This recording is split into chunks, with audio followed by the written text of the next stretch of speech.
Assalamualaikum warahmatullahi wabarakatuh. Terima kasih, Anda telah kembali di channel YouTube kami.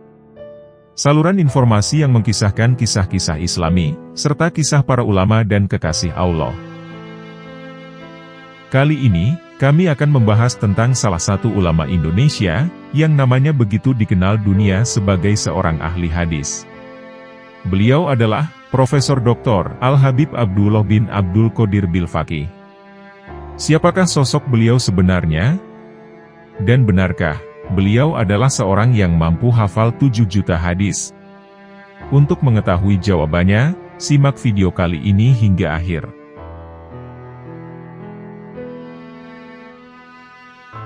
Suatu ketika, saat menunaikan ibadah haji, Habib Abdul Qadir Bilfaqih berziarah ke makam Rasulullah, di kompleks Masjid Nabawi, di Madinah Al-Munawwaroh. Di sana, beliau memanjatkan doa kepada Allah Subhanahu wa Ta'ala, agar dikaruniai putra yang kelak tumbuh sebagai ulama besar, dan menjadi seorang ahli hadis. Beberapa bulan kemudian, doa itu dikabulkan oleh Allah Subhanahu wa Ta'ala. Pada tanggal 12 Rabiul Awal, tahun 1355 Hijriyah, atau bertepatan pada tahun 1935 Masehi, lahirlah seorang putra. Buah pernikahan dari Habib Abdul Qadir dengan Syarifah Ummi Hani ini kemudian diberi nama Abdullah. Sesuai dengan doa yang dipanjatkan di makam Rasulullah Shallallahu Alaihi Wasallam, Habib Abdul Qadir pun mencurahkan perhatian sepenuhnya untuk mendidik putra tunggalnya itu. Pendidikan langsung ayahanda ini tidak berakhir sia-sia. Ketika masih berusia 7 tahun, Habib Abdullah sudah mampu menghafal Al-Quran. Hal itu tentu saja tidak terjadi secara kebetulan. Semua itu berkat kerjasama yang seimbang antara ayah yang bertindak sebagai guru dan anak sebagai murid. Sang guru mengerahkan segala daya upaya untuk membimbing dan mendidik sang putra. Sementara, sang anak mengimbanginya dengan semangat belajar yang tinggi, ulet, tekun, dan rajin. Menjelang dewasa, Habib Abdullah menempuh pendidikan di Lembaga Pendidikan Etaroki, dari Madrasah Ibtidaiyah hingga Sanawiyah di Malang. Kemudian melanjutkan ke Madrasah Aliyah di Pondok Pesantren Darul Hadis. Semua lembaga pendidikan itu berada di bawah asuhan ayahandanya sendiri. Sebagai murid, semangat belajarnya sangat tinggi. Dengan tekun, beliau menelaah berbagai kitab sambil duduk. Gara-gara terlalu kuat belajar, ia pernah jatuh sakit. Meski begitu, beliau tetap saja belajar dengan sungguh-sungguh. Karena ingin agar putranya mewarisi ilmu yang dimilikinya, Habib Abdul Qadir pun berusaha keras mendidik Habib Abdullah sebagai ahli hadis. Maka wajarlah, jika dalam usia relatif muda, Habib Abdullah telah hafal 2 kitab hadis syahih, yakni Shahihul Bukhari dan Shahihul Muslim, lengkap dengan isnad dan silsilahnya. Tak ketinggalan, kitab-kitab induk hadis, seperti Sunan Abu Daud, Sunan Turmudzi, Musnad Syafi'i, Musnad Imam Ahmad bin Hanbal, dan masih banyak lagi kitab hadis yang beliau kuasai. Selain dikenal sebagai ahli hadis, Habib Abdullah juga memperdalam tasawuf dan fikih, juga langsung dari ayahandanya. Dalam ilmu fikih, beliau mempelajari kitab fikih 4 mazhab, mazhab Hanafi, Maliki, Syafi'i, dan Hambali. Setelah ayahandanya wafat pada 1962 Masehi, atau bertepatan pada tanggal 21 Jumadil akhir 1382 Hijriyah, otomatis Habib Abdullah lah yang menggantikannya.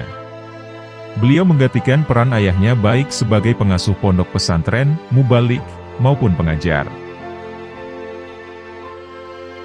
Selain menjabat Direktur Lembaga Pesantren Darul Hadis Malang, beliau juga memegang beberapa jabatan penting, baik di pemerintahan maupun lembaga keagamaan. Seperti, Penasihat Menteri Koordinator Kesejahteraan Rakyat, Mufti Lajnah Ifta Syari, dan pengajar kuliah tafsir dan hadis di IAIN, serta IKIP Malang. Pada tahun 1960, beliau menerima gelar Doktor Honoris Causa dalam bidang ilmu hadis dari Universitas Al-Azhar Kairo, Mesir. Sedangkan gelar Profesor Honoris Causa beliau dapatkan dari Al-Jami'ah Darul Ulum Lucknow, India. Gelar-gelar tersebut diberikan karena memang dipandang pantas bagi beliau untuk menyandangnya. Sebagaimana ayahandanya, Habib Abdullah juga dikenal sebagai pendidik ulung. Mereka bab pinang dibelah dua, sama-sama sebagai pendidik, sama-sama menjadi suri tedalan bagi para santri, dan sama-sama tokoh karismatik yang bijak. Seperti ayahandanya, Habib Abdullah juga penuh perhatian dan kasih sayang, dan sangat dekat dengan para santri. Sebagai guru, beliau sangat memperhatikan pendidikan santri-santrinya. Hampir setiap malam, sebelum menunaikan sholat tahajud, beliau selalu mengontrol para santri yang sedang tidur. Jika menemukan selimut santrinya tersingkap, beliau selalu membetulkannya, tanpa sepengetahuan si santri. Jika ada santri yang sakit, beliau segera memberikan obat. Dan jika sakitnya serius, beliau akan menyuruh seseorang untuk mengantarkannya ke dokter. Seperti halnya ulama besar atau para waliullah. Pribadi Habib Abdullah mulia dan karismatik, serta disiplin dalam menyikapi masalah hukum dan agama. Tanpa tawar-menawar, sikapnya selalu tegas. Yang hak, tetap dikatakannya hak. Dan yang bathil, tetap dikatakannya bathil. Sikap konsisten untuk mengamalkan amar ma'ruf nahi munkar itu, tidak saja ditunjukkan kepada umat, tapi juga kepada pemerintah. Pada setiap kesempatan hari besar Islam, atau hari besar nasional, Habib Abdullah selalu melancarkan saran dan kritik membangun, baik melalui pidato maupun tulisan. Habib Abdullah juga dikenal sebagai penulis artikel yang produktif. Media cetak yang sering memuat tulisannya, antara lain adalah Harian Merdeka, Surabaya Pos, Pelita, Birawa, Karya Dharma, Berita Buana, serta Berita Yuda.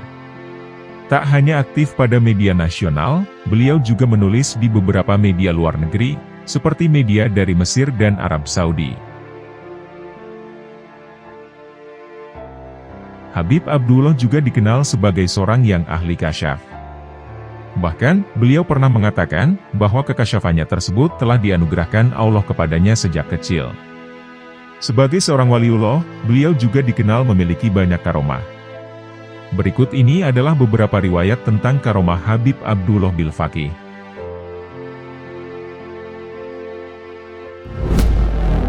Bertemu Rasulullah. Habib Abdullah bin Abdul Qadir bin Ahmad Bilfaqih adalah salah satu dari sekian banyak wali kutub yang dianugerahkan oleh Allah Subhanahu wa Ta'ala bagi bumi Indonesia. Mengenai derajat dan makom beliau di sisi Allah, tentu saja orang-orang awam seperti kita tidak akan bisa mengetahuinya. Namun, kita bisa mendapat sedikit gambaran betapa tingginya derajat beliau di sisi Allah Subhanahu wa Ta'ala.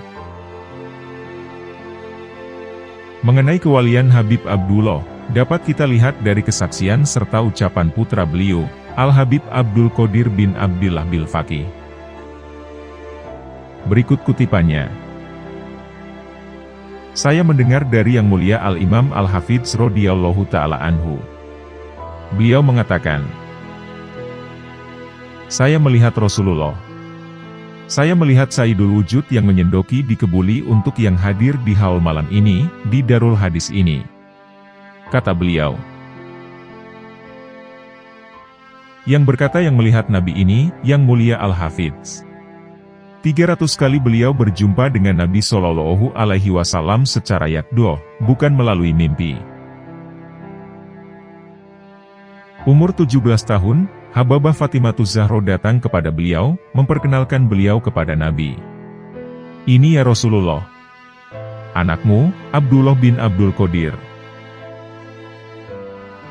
Kemudian Rasulullah mendoakan, ya Allah, jadikanlah pemahamannya seperti pemahaman para nabi.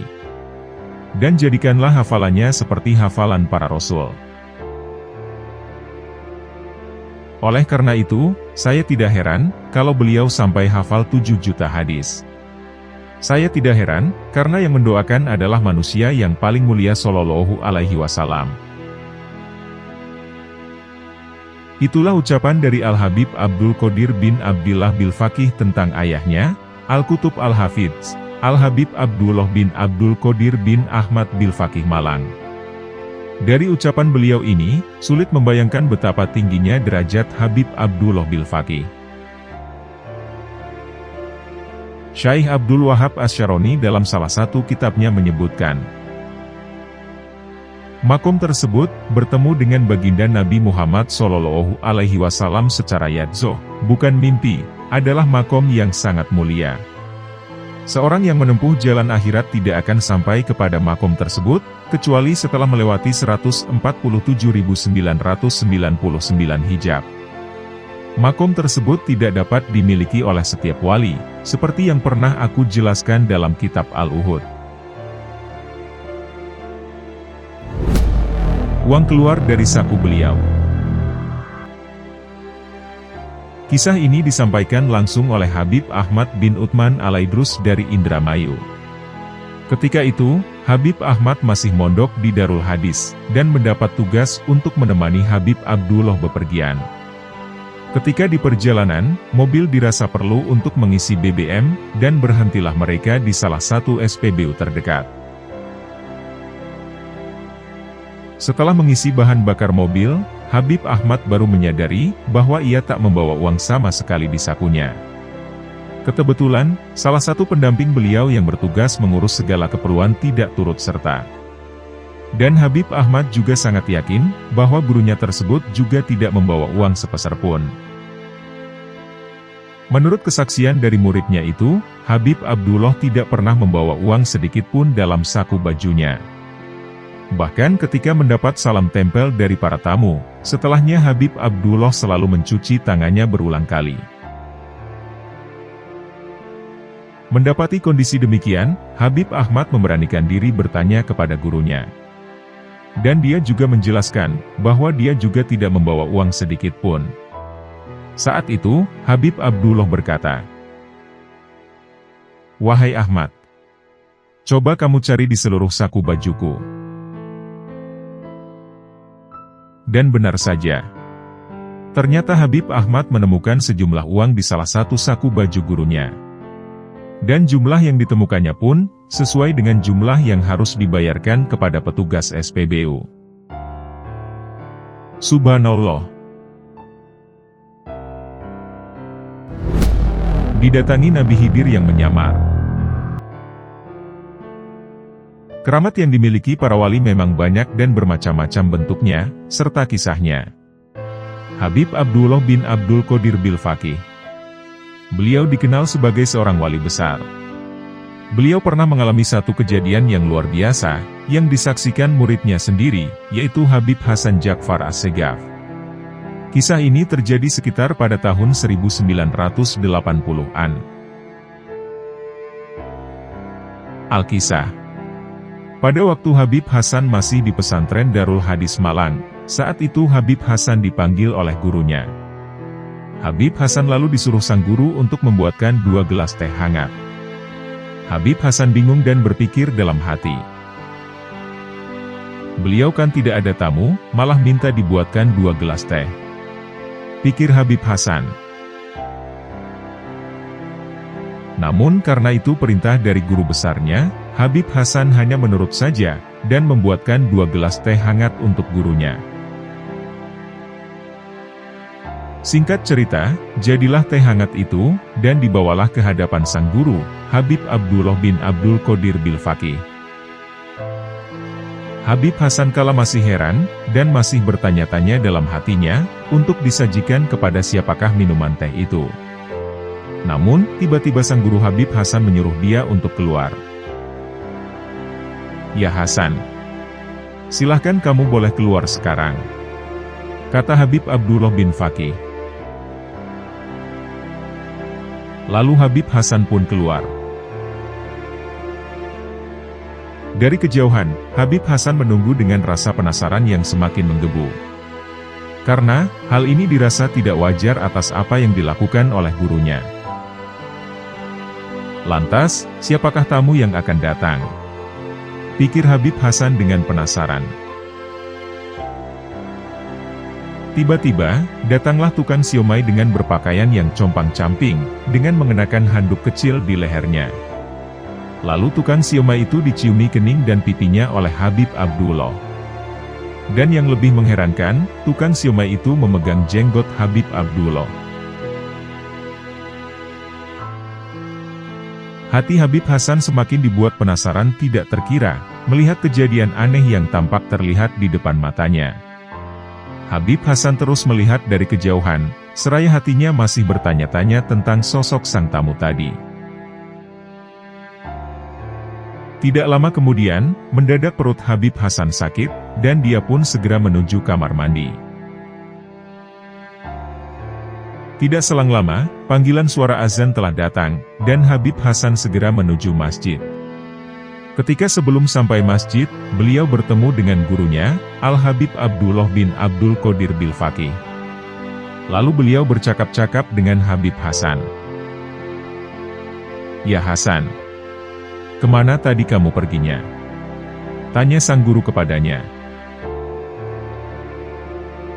Dengan polosnya, Habib Hasan menjawab, "Saya ke belakang guru. Saya sakit perut." Mendengar penjelasan muridnya, Habib Abdullah kemudian berkata, "Coba tadi kamu sabar sebentar menunggu, akan saya ajak salaman sama beliau." Habib Hasan pun kaget, dan dengan begitu polosnya berkata, "Itu kan cuma tukang siomay Bib." Habib Abdullah kemudian menjelaskan tentang apa yang barusan terjadi. "Enak saja kamu kalau ngomong. Kamu lihat pakai kacamata coba. Itu adalah Nabi Khidir alaihi salam. Kalau beliau pakai gamis dan imamah rapi, pasti orang pada mau salaman sama beliau," ucap Habib Abdullah Bil-Faqih. Kejadian tersebut terjadi pada tahun 80-an. Itulah walinya Allah. Kapanpun beliau dapat berjumpa dengan Nabi Khidir alaihi salam.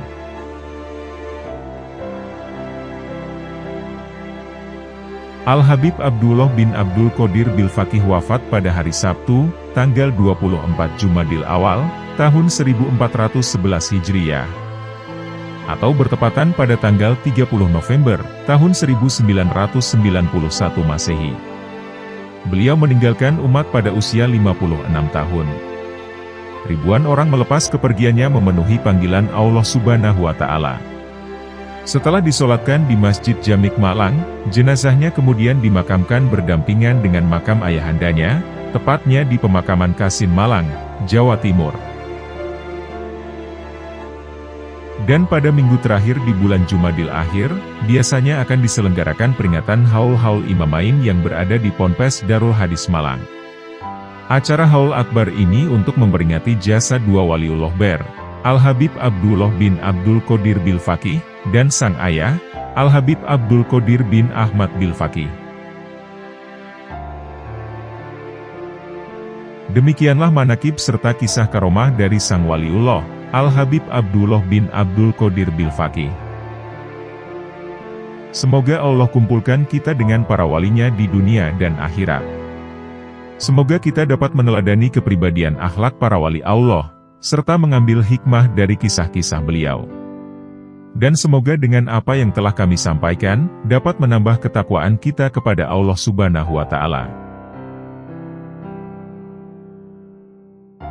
Wallahu a'lam bishawab.